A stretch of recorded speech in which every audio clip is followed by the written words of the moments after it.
Tag. It had to have been. He hasn't shot anybody else in the last minute. So he had to have hit somebody with a grenade, gets flint knocked out into the zone there. But God. Can he cover himself? 7 HP. Oh! Bad karma with the good drugs. Can't fuck with them cause it's switched up. When I make up, hide that fake love. Calling, yeah, we made up. Poking there, you need to shoot, and right as you shoot, move your character model over to the left. He just sat his character model in the window, basically framed his face to catch those pellets. Make sure you're abusing that right-hand advantage. If you have it, you can't give it up, or you can't have it and then not use it. Otherwise, you don't have an advantage. But now, the other half of the Dubs Mega pairing trying to push in here, has full qualified already for the solos and duos, and is now trying to put a little pressure on this player on the outside. One step closer, he did take the wall. He doesn't even know it was his cone too. Did try to combat and flint follow up Frosted. It was just too fast. Mega was just too fast for him to react. He was one step ahead of him every single moment, in every single moment of that battle right there. Man, it must feel awful to just get victimized by Mega and Dubs. I would be so upset to go against one of these guys. They're too quick. Literally they're just very, and we talk about like what makes some of these players good. In some circumstances, they do everything right. Sometimes they're just very good and they're fast. Like that would be what I say kind of Mega, Dubs, Benji, Fishy, Mr. Savage. Well, they all have like certain types of traits about them, the certain things they do well. Yes, they're all incredibly fast-paced players with everything they do. And in and of themselves, that's almost their defining trait. The quickness at which they do everything. Beating somebody in Fortnite to the punch by a quarter of a second is enough for a shot. If you're doing that every single time, you're getting their wall every single time because you're that much faster, then you're going to be able to snowball those advantages, compound them into something better. That's why the best of the best are so consistent. As we focus in on Mega here, let's see what he's going to do. We have praised him enough on how quick he is. He's at 14 eliminations. If you don't believe us by now, you're crazy. You don't get that high, that aggressive in finals. Guys, mind you, this is everything on the line for New York City, right? Potentially.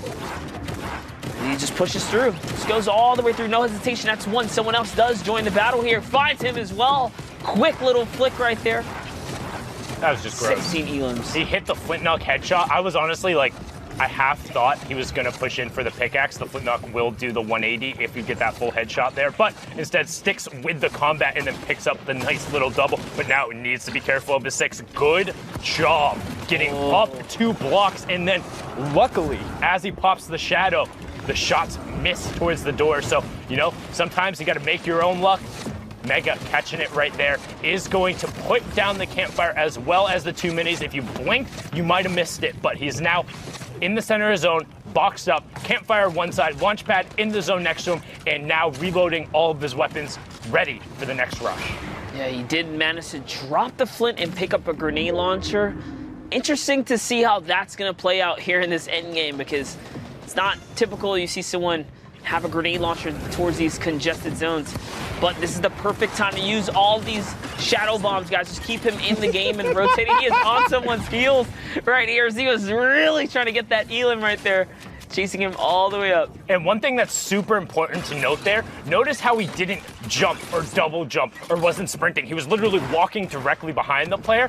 Any of those other movement options would have given away, and the player would have known, would have had an opportunity to box him in, potentially trap him out. That's what we talk about when we say do all of the little things right. You might not think about it. You might think, oh, I get the double jump. I better use it. No, players adapt. They've gotten used to it. They know to look for the smoke trails, to just throw bullets towards it and to hope to get it. But Mega going one step farther, and he still has 2 more, enabling him so much. And here go the grenades. Will we see Mr. Savage 2.0, who is the best billiard player in NA? He fires all of them down low, and no ticks coming through yet.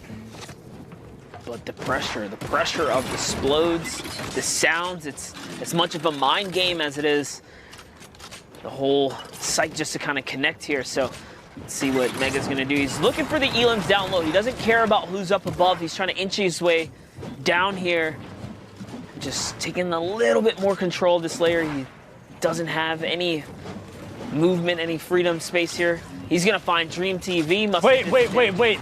That was a grenade tag. It had to have been. He hasn't shot anybody else in the last minute. So he had to have hit somebody with a grenade, gets flint knocked out into the zone there. But God. Can he cover himself? 7 HP. Oh! Mega drops down. Winteroo, you can go back. It's the time of summer, and it's the time of phase Mega. What a sick edit and sick play. Now up to 107 effective HP. Papa Eggy on the high ground. Hoffner gets personally victimized by Mega, like basically the rest of the entire lobby, up to 19 elims. But now on the low ground, Shadow Bomb comes out from Eggy. Hot feet for Mega, hot feet for Eggy, but he's in the shadow, and Mega finds him. He finds him because he jumped, monster. I don't know how he just did that, but he managed to really pull through and clutch up at the end. Potential leaderboard setup, right? Maybe that shuts him down, and maybe that could have been his last game. We don't know how that's going to affect the standings until we take a look later on. Don't forget, there's only the 6 spots here. Listen, at least Golden That Boy was insane. At least Golden Boy is not here to call him smoke, is all I'm saying. JDW in your feed, picking off Complexity's Macwood. 46 players now. That's a very early elimination for the player from Complexity. Sentinel's Animals, 0 eliminations, 63 builds. Some minis, some shadow. We're starting to see a trend. Let me just put this out there, and you let me know if you agree or not. All right. Consistency across the board for loadouts is typically combat shotgun, an AR of some sort, Right. 1 or 2 mobility items, and a heal. And Yes. if it's not 2 mobility items, it's only 1. I would say potentially 2 heals, and then the last utility slot, you could, if it's not 2 heals, you could say is a heavy sniper or flintlock. Yes. So It's typically like we're every seeing single loadout. pretty much exactly that. So it's either going to be 2, like let's say it's like a rift, some kind of mobility, 2 heals. Sometimes we see people, even if they're lucky to find them along the game, we've seen people with like 6 half shields, right? Oh, yeah. 2 whole slots dedicated to 3 half shields apiece. And then you're like, oh, this guy just wants to fight the whole time. I want to make a point too, so that it's not misconstrued what I'm trying to say.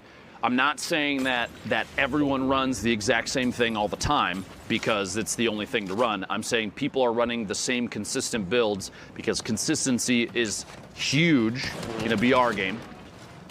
And if you have a loadout that is consistently showing top performance, players are going to favor it. That's something to take note of if you're trying to step your own game up. Maybe you're not going to make it to this World Cup, but I guarantee you there's going to be events from Epic for Fortnite in the future. This ain't the end, believe me. And so learning those kind of setups and watching how the meta changes as the game evolves. I mean, we're getting updates that change things weekly. So you have players every single time that they're, and this has been at this point, y'all, if you have not accepted that is Fortnite, you need to just accept that that's Fortnite. Now, let's all finally settle and say, yes, it is a game that includes an evolution of meta constantly, which means the players are constantly being pushed to try and figure out how to play the next setup the best. And that's good. You want that because I'm gonna be very honest with you. From a spectator side, I feel like potentially a level of staleness would happen if you're like, all right, we're back to a pump shotgun and an SMG to swap to. Pump shotgun, SMG to swap to. I feel like the combat shotgun has created more opportunities for back-to-back-to-back eliminations. You see Fiber going down there to Animal.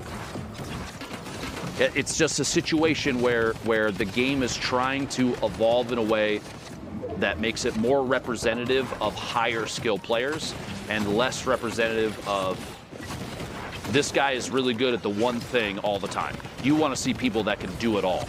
Right. You want the jack of all trades players to shine because they're the ones that have really put in a crazy amount of effort. They have skill, the knowledge to pick up everything about the game that they can as it changes. Sorry, I'm so long-winded about this. I'm very passionate about competitive Fortnite. Yeah. It's become such a big piece of what I do and what you do, especially you. I mean, you've been around for a long time.